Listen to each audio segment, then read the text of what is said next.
नमस्कार, मैं हूं दिव्या और आप देख रहे हैं आंखें न्यूज 24। आइए सबसे पहले नजर डालते हैं आज के मुख्य समाचारों पर। नमस्कार, मैं अमित और आप देख रहे हैं आंखें न्यूज 24। जदयू नेता नीरज कुमार ने मोकामा में दुलारचंद यादव की हत्या पर प्रतिक्रिया देते हुए कहा कि अपराधी चाहे कोई भी हो, जिन्होंने यह काम किया है वो बिल्कुल गलत और दुखदायी है। उन्होंने कहा कि पुलिस इस मामले में यथायोचित कार्रवाई करेगी और बिना राजनीतिक हस्तक्षेप के पुलिस कार्रवाई करेगी। नीरज कुमार ने कहा कि लोकतंत्र के इस महापर्व पर आपसी वैमनस्य से नहीं, नीतियों के आधार पर मतदान करने का अधिकार लोकतंत्र में है। और उन्होंने क्या कुछ कहा, सुनिए इस पर। प्रथम चरण के चुनाव नजदीक आ रहे हैं। ऐसी स्थिति में टेकारी में हम पार्टी के प्रदेश अध्यक्ष पूर्व मंत्री अनिल कुमार जी पर कायराना हमला, गाड़ियों को क्षतिग्रस्त कर दिया गया।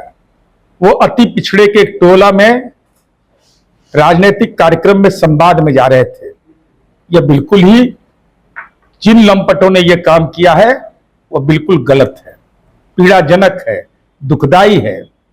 मोकामा टाल के इलाके में जो भी घटना हुई वह निश्चित रूप से चिंतनीय है, पीड़ाजनक है और पुलिस जो भी यथोचित कार्रवाई होगा बगैर राजनीतिक हस्तक्षेप के होगा। हम आम लोगों से ही अनुरोध करेंगे कि लोकतंत्र के इस महापर्व में आपसी वैमनस्यता नहीं, नीतियों के आधार पर मतदान करने का लोकतंत्र में अधिकार है। चुनाव आयोग अपने अधिकार क्षेत्र में यथोचित निर्देश भी देगा, लेकिन सामाजिक सौहार्द बरकरार रखा जाना आवश्यक है। अपराध जिसने भी किया है उसने गुनाह किया है और गुनाह करने वाले को कार्रवाई होगी। नमस्कार, मैं अमित और आप देख रहे हैं आंखें न्यूज 24। राजद के सांसद मीसा भारती ने भाजपा पर और सरकार पर बड़ा निशाना साधा है। उन्होंने कहा कि मोकामा में दुलारचंद यादव की हत्या हुई है।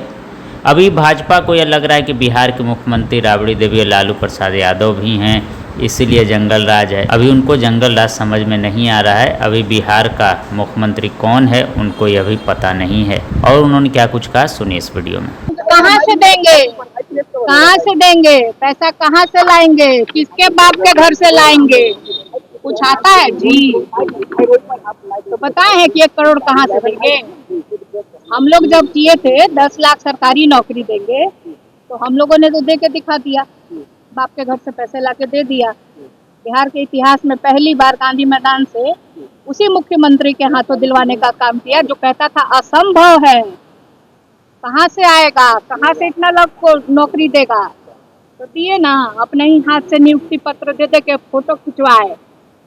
18 वर्षों से 20 वर्षों से मुख्यमंत्री हैं, जिसमें कि मान लीजिए कुछ समय के लिए हम लोग अदला बदली में, जब उनका मन नहीं लगता है तो मन लगाने इधर उधर हो जाते थे। जब हम लोग मन लगाने आए तो हम लोगों ने बिहार के युवाओं के मन के मुताबिक काम किया।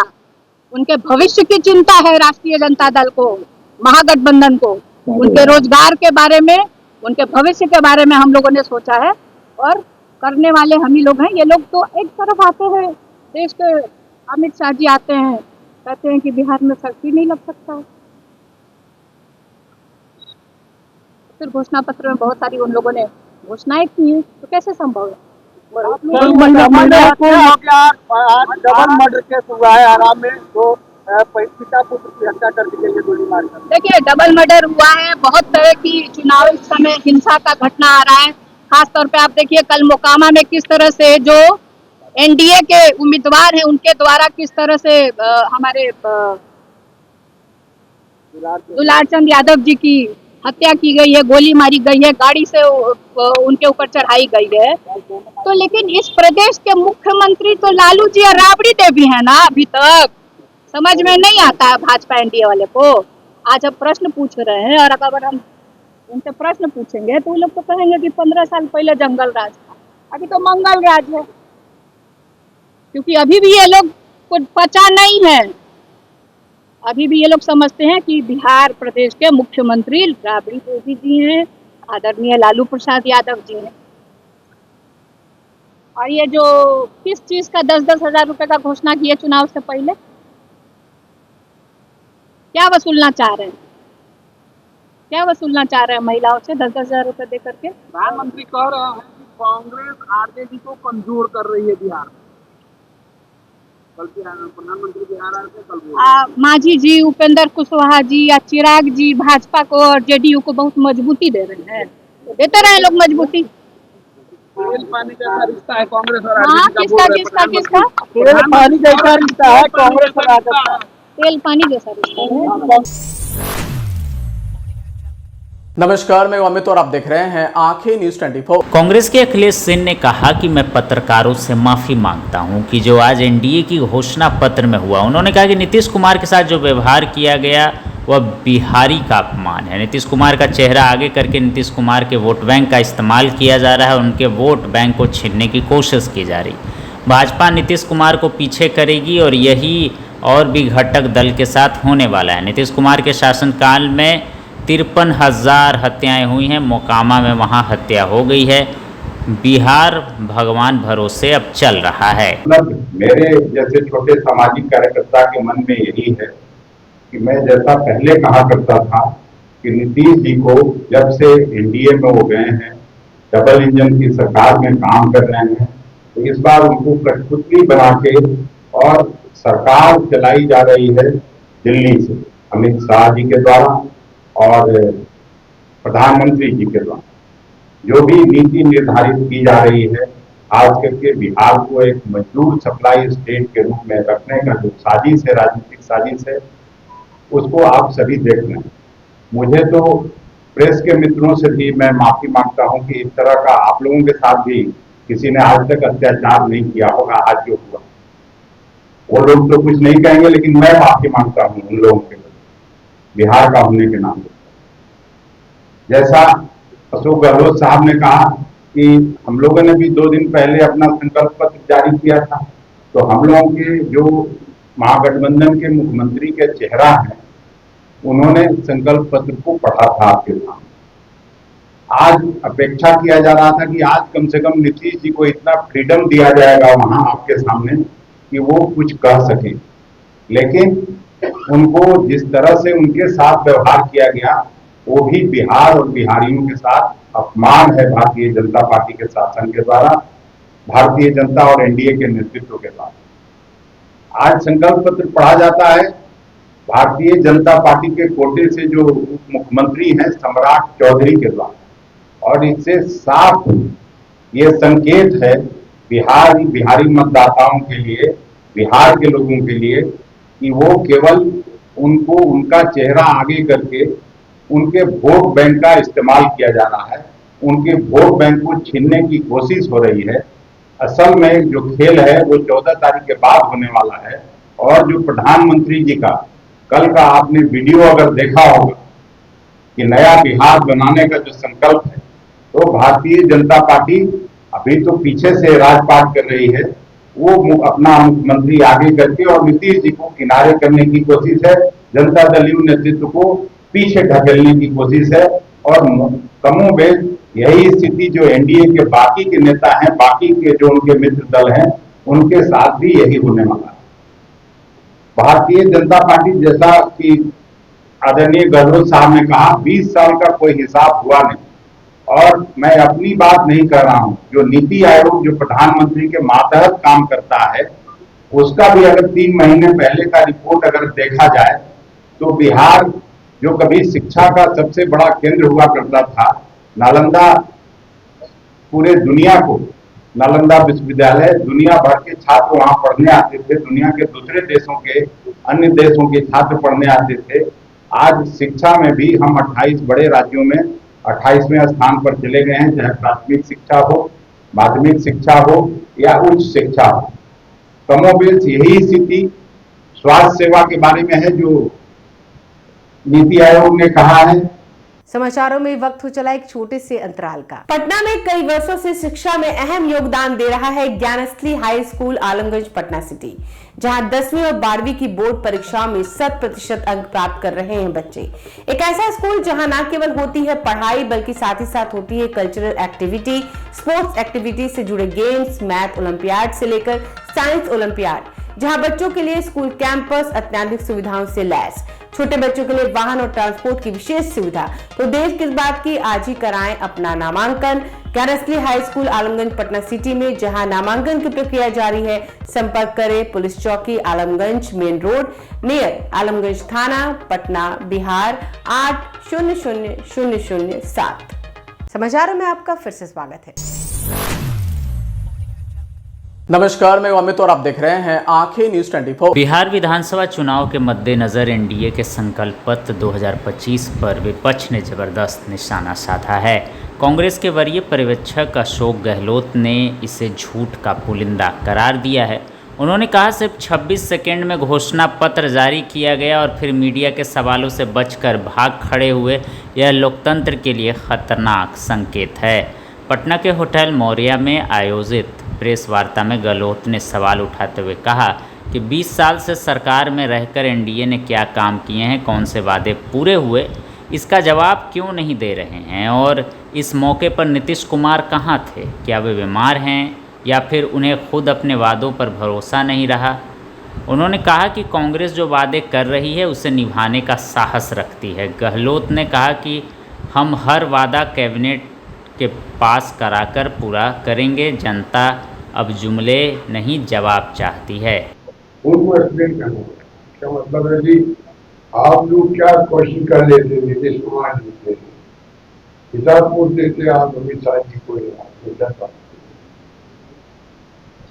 उसके डर के मारे पक गए तो क्या नहीं हम मोदी जी नहीं मीडिया। ये डेमोक्रेसी में खतरनाक संकेत होते हैं। ये डेमोक्रेसी खतरनाक संकेत है कि प्रधानमंत्री मिले नहीं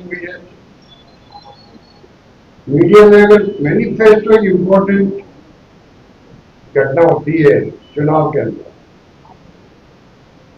उसमें आप खाली मुंह निकालने के लिए आगे मांगे सब इतना क्यों डरते हैं मीडिया से? तो ये समझ के परे हम लोगों के पर ये संकेत मिलता है डेमोक्रेसी में इनका विश्वास नहीं, मेरा आरोप इनके ऊपर है। ये मुखौटा पहने हुए हैं डेमोक्रेसी का और सरकार मानते धर्म के नाम पर ये मीडिया को, देश को, समाज को समझ। और जो मैंने कुछ पॉइंट मेरे दिमाग में आए थे, जो कि पहले तो मोदी जी ने यहाँ पर जो एक जुमला बोला था, मैं बिहार को क्या दूँ, 50,000 दूँ, 60, 70, 80, 100 लाख तक लेंगे और 100 लाख तक लेंगे, उसका हिसाब किताब दो। आज चुनाव के मैदान में बारे हो, उनका हिसाब किताब दो प्रदेशवासियों देशवासियों को। आपने जो वादा किया था 1,25,000 करोड़ के महीने पैकेज दूंगा बिहार को, उसका क्या हुआ है? नंबर 2, जो गन्ना में लगाएंगे, शक्कर में शुगर बनेगी और मैं उसे चाय पीऊंगा यहाँ से, वो चाय आपसे पी क्या हुआ? इस प्रकार से अगले ही बताइए आपको कि क्या क्या यहाँ पर इन्होंने वादे किए हैं 20 साल के अंदर, कितनी बड़ी वादा खिलाफी पड़ी। फिर उदाहरण है देश के अंदर मोदी जी खुद के हैं, मेरे मुख्यमंत्री था, वो मुख्यमंत्री थे गुजरात के, वो बोला करते थे कि भारत सरकार क्यों नहीं, डॉक्टर मनमोहन सिंह सरकार क्यों नहीं एमएसपी को कानून में दर्जा दे दिया है। क्या उन्होंने किया था? ये स्थिति जो बनी है उसमें रोजगार की बातें करते हैं, अभी फिर बात कर दी, शिक्षा में बात की, इंडस्ट्री की बात कर ली, ये अग्रज बातें कहा। ये मुझे भी बताया गया कि जो अभी सम्राट चौधरी जी ने जो बोला है उसमें झूठ का पुलिंदा है, झूठ का पुलिंदा। आप सुन चुके हैं, मैं उनके वहां पर रिपीट करना की क्या जरूरत नहीं है, पर 50 लाख रुपये निवेश होगा। अगर वो पूछो आपने अंदाज कैसे लगाया, कोई एमओयू हुआ क्या आपके वक्त में? अगर एमओयू हुआ है तब तो मालूम पड़े इनका प्रस्ताव है, हो सकता है कि 50 का नहीं ऊपर 40 का हो जाए। मैनिफेस्टो अंदाज की बात करते हो, 1 करोड़ नौकरी देंगे, औद्योगिक विकास करेंगे, महिलाओं को सशक्तिकरण करेंगे और किसान समर्थन को लेकर गारंटी दी जाएगी। कितनी बार झूठ बोलोगे आप? ये 20 साल का जो हम इनसे मांग करते हैं, आप उसका पहले रिपोर्ट कार्ड 20 साल में नीतीश कुमार जी रहे हैं चीफ मिनिस्टर, वादे किए हैं। आज के मैनिफेस्टो में उम्मीद करते थे हम लोग भी, तो लेकिन जनता भी, कि आप शुरुआत जैसे करोगे कि आज तक वादे में किए हैं 20 साल में, उसका रिपोर्ट कार्ड ही है। शुरुआत में से करूंगा जिससे कि जनता को विश्वास हो जाए, आप जो कहते हो करते हो, आपकी क्रेडिबिलिटी जम जाए। वो नहीं किया इन्होंने, और छोटे वादे और कर दिए इन्होंने। अब इन्हें विस्तार कौन करेगा? विस्तार कौन करेगा? हम कहना चाहेंगे आपको, हमारा मैनिफेस्टो आ गया है, तेजस्वी ने खुद ने भी जारी किया है। आज जब इनके लीडरशिप में चुनाव हो जा रहा नीतीश जी के, तो नीतीश जी के माध्यम से नीतीश जी द्वारा मैनिफेस्टो जारी क्यों नहीं करता? क्या वो नीतीश जी स्थिति में नहीं है क्या कि मैनिफेस्टो जारी कर सके? क्या कारण है कि उनसे जारी नहीं कर पाएंगे? मां गठबंधन की बात थी, उनके लीडरशिप चुनाव लड़ने की बात कर रहे हैं। ये तमाम सवाल जो है, क्योंकि मैनिफेस्टो जो आ जाता है पब्लिक में, तो प्रॉपर्टी खाली हमें एनडी की नहीं रही, प्रॉपर्टी पब्लिक की है, मीडिया की है, हम सबकी है, हम उन्हें सवाल जवाब कर सकते हैं। इसलिए मैं आपको निवेदन करना चाहूंगा, हमारा मैनिफेस्टो जो है वो। नमस्कार, मैं अमित और आप देख रहे हैं आंखें न्यूज 24। एनडीए ने अपना संकल्प पत्र जारी कर दिया है और इसमें कई सारे वादे जो लिखे गए हैं, जिसमें पहला जो है वो 1 करोड़ से ज़्यादा सरकारी नौकरी और रोज़गार प्रदान करने की बात की गई। इसके साथ कौशल जनगणना करके कौशल आधारित रोज़गार देने और हर ज़िले में मेगा स्किल सेंटर से बिहार को ग्लोबल स्किलिंग सेंटर के रूप में स्थापित करने की बात की गई है। महिलाओं के लिए भी इसमें काफ़ी सारी चीज़ें कही गई हैं। मुख्यमंत्री महिला रोजगार योजना से महिलाओं को 2 लाख तक की सहायता राशि देने की बात की गई है। वहीं 1 करोड़ महिलाओं को लखपति दीदी बनाने की भी बात की गई है। इस मैनिफेस्टो में अति पिछड़ा वर्ग के विभिन्न व्यवसायिक समूहों को 10 लाख की सहायता। इसके साथ ही सुप्रीम कोर्ट के रिटायर्ड जज की अध्यक्षता में एक उच्च स्तरीय समिति का गठन करके जो अति पिछड़ा वर्ग की विभिन्न जातियों के सामाजिक और आर्थिक स्थिति का आकलन करेगी और इन जातियों के सशक्तिकरण के न्यायोचित कदम उठाने के लिए सरकार को सुझाव भी देगी। वहीं कर्पूरी ठाकुर किसान सम्मान निधि की शुरुआत करके किसानों को प्रतिवर्ष 3,000 कुल 9,000 का लाभ देने की भी बात कही गई है। साथ ही एग्री इंफ्रास्ट्रक्चर में 1 लाख करोड़ का निवेश और पंचायत स्तर पर सभी प्रमुख फसलों धान, गेहूं, दलहन, मक्का की MSP पर खरीद करने की भी बात कही गई है। वहीं बिहार गति शक्ति मास्टर प्लान में 7 एक्सप्रेसवे बनाने की बात, वहीं 3,600 किलोमीटर रेल ट्रैक का आधुनिकीकरण करने की भी बात इसमें शामिल है। अगर आपने अभी तक हमारे चैनल को सब्सक्राइब नहीं किया है तो हमारे चैनल को जल्द से जल्द सब्सक्राइब करें, लाइक करें और शेयर करें। देश और दुनिया की तमाम खबरों को देखने के लिए लगातार देखते रहें आंखें न्यूज़ 24।